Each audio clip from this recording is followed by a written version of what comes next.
bread and circuses. And that whole bread and circus thing was like, just give them entertainment, give them food, and then we can do whatever the fuck we want. As the empire collapses and shit goes to the fucking ground, we can distract the people with all these little stupid things that don't matter. So you have, maybe you could say, Hollywood, which is primarily a left-leaning industry, obviously, doing this stuff for shock value, and then the right taking the bait and just complaining about that shit, when in reality, it's all distracting from the bigger thing, which is that this whole situation with the balloon and then 3 more fucking UFOs being shot down out of the sky in random different areas in North America, and then the trains being derailed.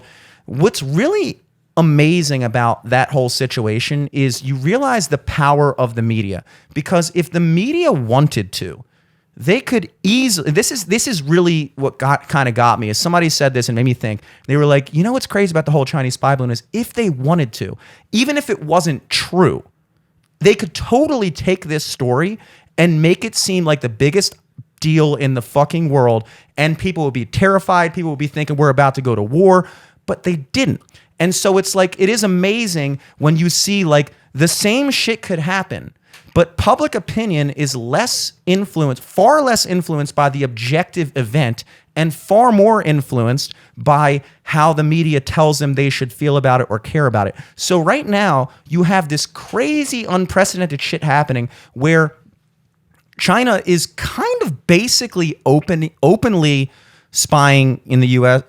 on the U.S. with this balloon. Probably they say it was an accident, but they say a lot of stuff is an accident that I don't fucking believe. So then you have all this other stuff happening with other UFOs. You don't know who that was, or if it was China, or if it was fucking Russia, or if it was somebody else. You don't fucking know. And then you have these random things happening. You had the Nord Stream pipeline getting fucking blown up, and people are just now even starting to wonder if that could have even been America. I don't fucking know nearly enough to speculate on that. Yeah. But that was a big fucking deal that happened like within the past 2 years. And there's like weird, like, I think we talked about this the other week, where there was like a woman that got arrested in Maryland who was like planning to take down the power grid.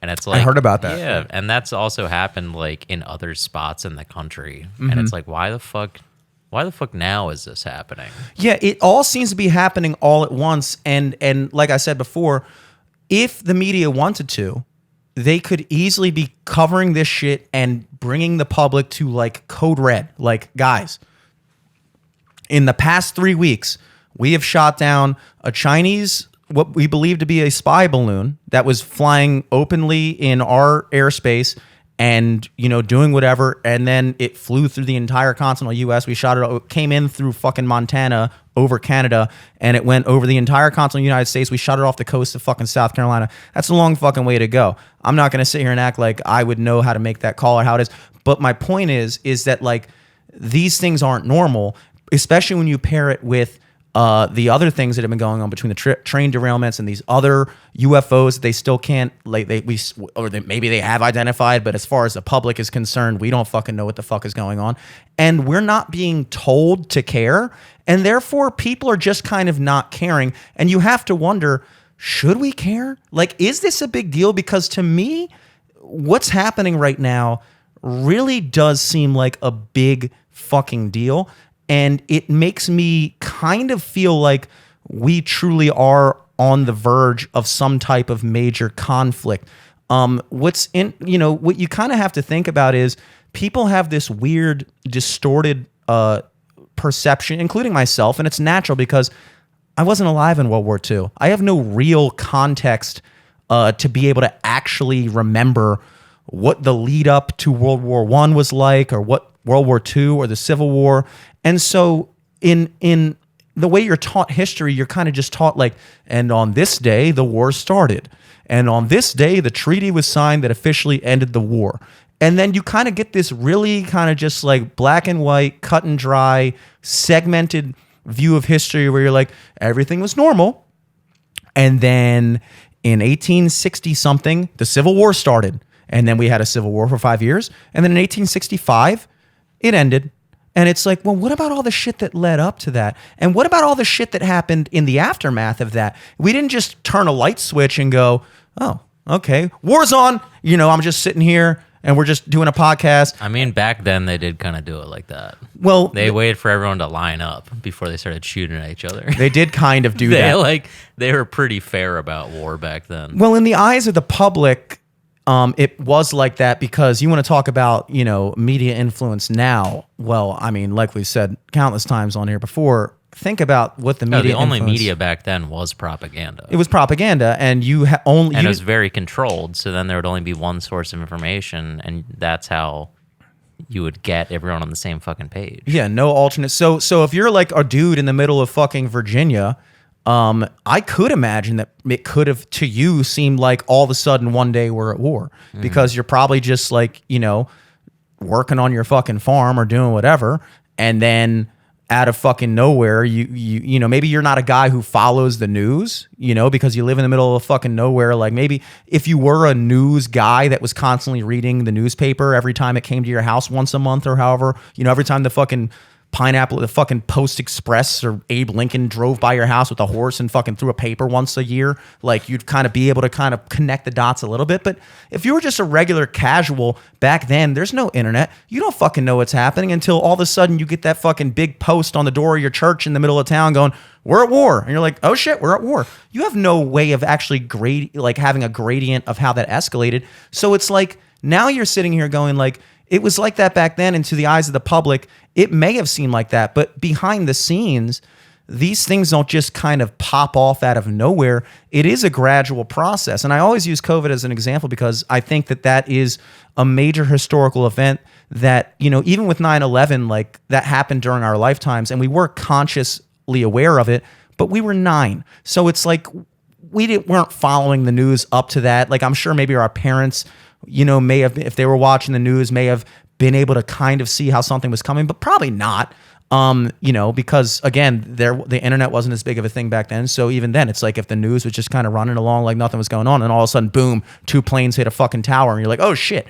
And so like, you look at the way COVID kind of escalated to where, in December 2020, nobody really talked about it. And then in January 2020, people kind of talked about it, but the media wasn't telling us it was something that we need to be alarmed about. It was just kind of like an inside joke, it felt like. Like every now and then you'd kind of be like talking and like the topic would come up like, oh yeah, fucking coronavirus, you're drinking a fucking Corona Light. Oh, fucking It was like that. And it was kind of like that up until about a week before everything just shut down, and people didn't see it coming. It wasn't like this thing where it was this gradual thing where you could slowly start to feel the air shift. And then you look at that, like that's a thing that pretty much anybody that's able to listen to this podcast is old enough to remember, unless we have any fucking 3-year-old fans out there, which I don't fucking know. But you consciously saw how something could escalate and escalate and escalate, and you're not really told to care, so you don't. But at that time, when we're all kind of making inside jokes and just kind of like, fucking around about it and not thinking it's a big deal, and then all of a sudden, but the whole time it is the biggest deal of your lifetime to that point, but you didn't fucking know that because you weren't told to think that. And so then on March 15th, the fucking world shuts down. March 15th, 2020, Larry Hogan comes out and announces that all, fucking whatevers are getting shut down, restaurants, stores, whatever. And people are like, what the fuck? I thought this was like I thought this was going to be like another like swine flu thing where it's just like a topic of conversation. Somebody knows somebody who knows somebody who got it. But then it became the biggest fucking thing ever. And then people, once the media kind of jumped on it and was like, okay, now we, the media, are now going to say that this is the biggest thing ever. And then that was a thing. And then all of a sudden, on the aftermath of that, you kind of saw how the media just slowly kind of just backed away and was like, okay, let's not talk about this as much. And as soon as the media decided to stop pushing it in this alarmist fashion, we all kind of just went, okay, I guess it's not a big deal anymore. But realistically, it was a big deal before the media told us to give a fuck. It was probably a bigger deal than the media was making it after they told us not to give a fuck. And we have no idea how much of a big deal it was compared to how much the media was telling us to care about it when they were telling us to care about it. So my whole point being with this kind of escalation, with this, like these different UFOs and spy balloon and train derailments, all kinds of weird shit. Like I said, the pipeline being destroyed. Like, isn't that a massive thing? Like, I remember hearing that the pipeline was like blown up. And I remember hearing people be like, yeah, I think Putin did it.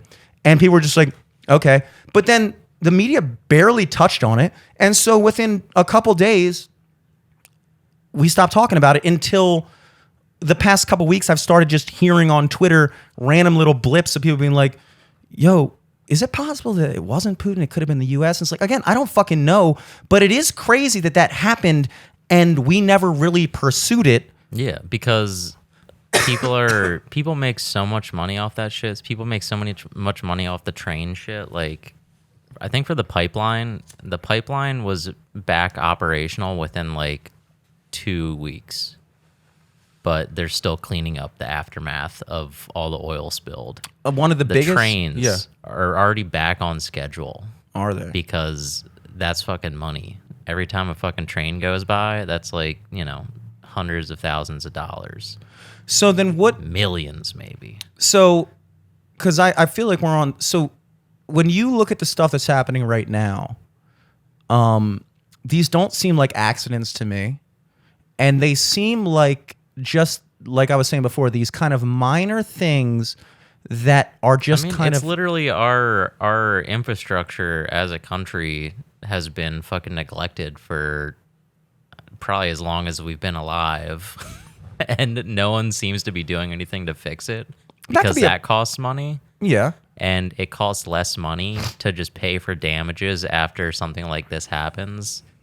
So you think the entire country is just in CVP Towson mode? Just fucking the entire country is in fucking CVP Towson mode, and like the train company that bombed a town basically would rather pay damages from all the lawsuits than actually fix what the root issue is. Because if they just keep putting Band-Aids on it and patch it up, they can keep just having the money pile in, and that fucking, it keeps them in the black. Yeah. Now, I definitely see what you're saying there, but it doesn't, there's two things that it kind of doesn't explain. Every generation thinks that, the next people that come through will fix that. Well, and nothing ever gets fixed. I'm in complete agreement that we have absolutely neglected our infrastructure. It's kind of a joke, I would imagine, when you go to like take a fucking train in like Germany and like maybe, I don't know, you're the one who's been there recently, but I would imagine, our infrastructure is nowhere near what it should be as, purportedly the number one country in the world, the most economically successful country in the world. So there's no doubt that our infrastructure has been neglected, and that was probably the main contributing factor to why the whole like air traffic debacle happened around New Year's, and why all of a sudden you have these train tracks exploding out of nowhere.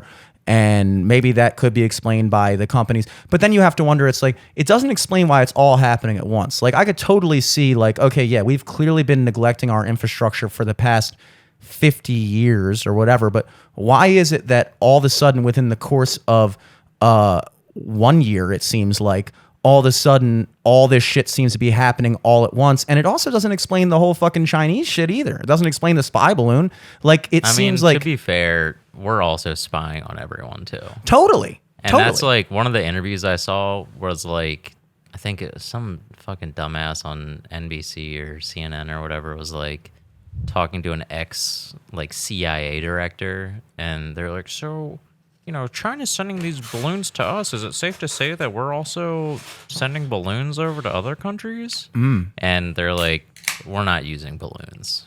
And they just said it in like a way that it's like, we're definitely fucking doing it, but we're not using balloons. Well, yeah, exactly. That's kind of the other thing. It's like, at least when the Americans do it, we're not flying a fucking, the balloons from up over top of China. Yeah, we're not sending like a fucking kite with a key, Ben Franklin style, over fucking Norway. Exactly. So like, I don't know. It doesn't, like, there's obviously no question that no country is more involved in the affairs of other countries than the United States. And that's why we're at the top. So yeah, I'm not sitting here saying like, China's spying on us, but why? Obviously, we know why, because we're spying on them too. And we're spying on Russia, and guess what? Russia's spying on us. And guess what? There's a lot of countries spying on each other. What I'm getting at is it's becoming more potentially blatant in a way that seems to be escalating towards an actual conflict. Because because the first thing China said was like, "Oh, you're gonna shoot down our spy balloon? Mm-hmm. What if we do that to yours?" And it's like, I mean, I guess you should probably, but also like, why are you acting surprised, bro? We don't have like your levels of smog over here. We saw that shit a mile away. Yeah. Like, were they just like, do they think everywhere else has artificial suns too because of all the smog? Like, we can see fucking 20 feet in front of us over here, bro. Yeah, they came over here planning on 20 feet of visibility. Yeah. And they're like, oh, wait, we could have totally done this in the fucking gyrosphere, wherever the fuck level of atmosphere we do our shit at. It's just like I said, the infrastructure thing is an absolute reality. There's no doubt that like our apparently like the database that we were using to control like the air traffic control and shit like that is way outdated. And so it was bound to fuck up at some point in a massive way. Okay, fair. There's no question that our train system is massively outdated and needs to be, renovated, and that was bound to get fucked up at some point.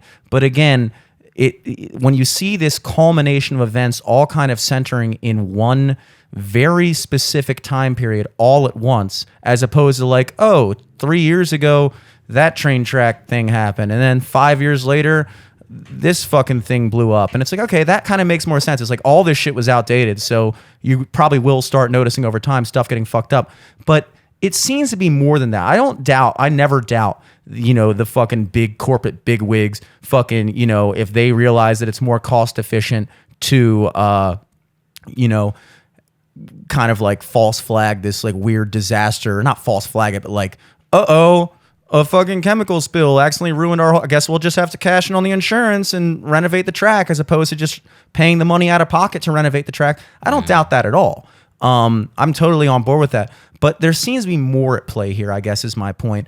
And, when I look at how I would imagine the escalation to, like I said before, World War I or World War II, these things start slowly happening. World War II, I guess you kind of like, that was obviously, World War II happened because we didn't really solve anything in World War I. That's kind of what you realize, is that literally nothing was solved in World War I. The whole world went to war because we had this weird like tie of alliances where like if this country did this something to another country, then every country that had an alliance with that country had to fight for them, and then every country that was allied with the other country had to fight for them. And so it's like, okay, now all of a sudden the entire fucking world is at war with each other because, one guy shot another guy, and then you have to wonder, like, is that really, like, why did that guy shoot the other guy? Could it have been because there was a bunch of shit leading up to that? So it's like, again, you just kind of have this very segmented version of history where World War I started when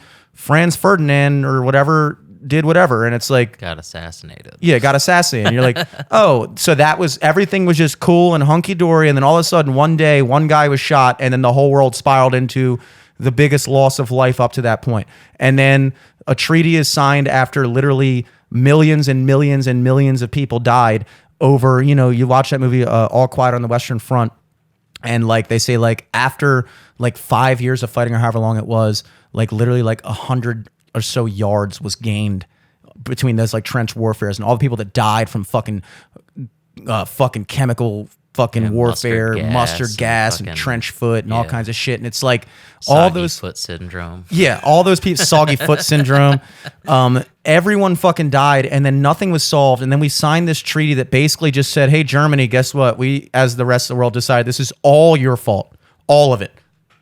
We're not accepting any of the blame. We're not accepting any of the cost. So you guys have to pay for everything, which then destroyed the German economy.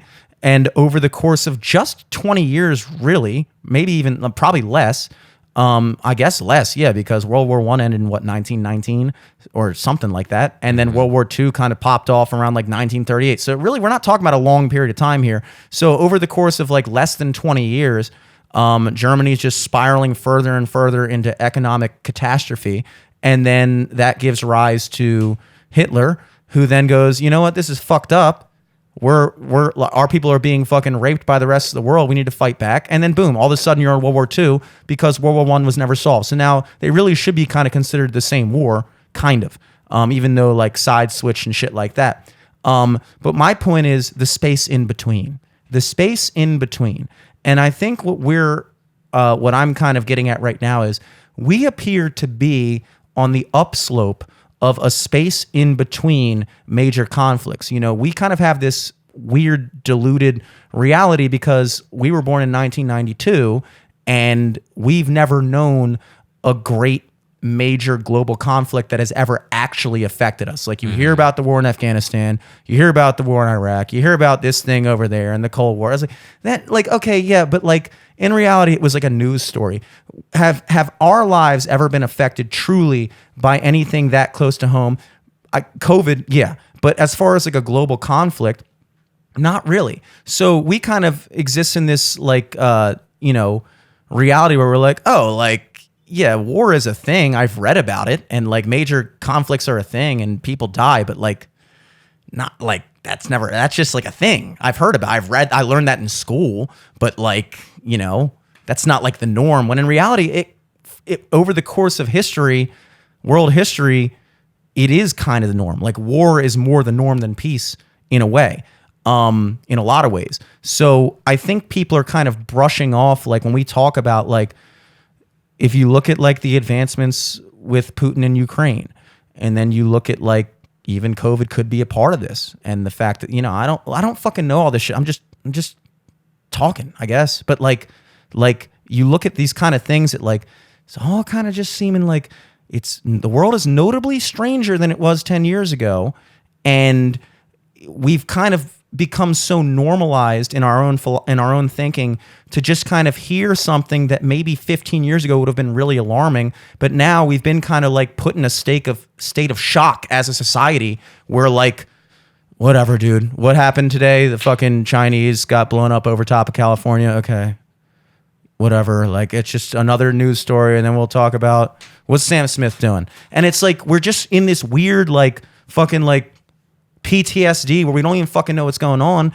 But I genuinely feel like, because like I said, it could all happen in an instant. I genuinely feel like there's a very real possibility that within the next year or two or 3 or 4 or maybe even sooner than all that, like just like with COVID, something could happen where like all this shit comes to a head, and then all of a sudden we're sitting here on this podcast just like we probably were sitting here on this podcast 3 years ago talking about COVID before it popped off, just like, I don't know, dude, this probably be a thing. And then all of a sudden it is a thing. And then all of a sudden you realize all that shit that led up to it starts to make sense. Oh, because it's a lot easier to make sense of history when you've seen it all play out, and then you can look back and be like, oh, well, yeah, well, then the Chinese flew a spy balloon, and then we started noticing that like there were like random like destruction of infrastructure around the country, and the media kind of didn't cover it.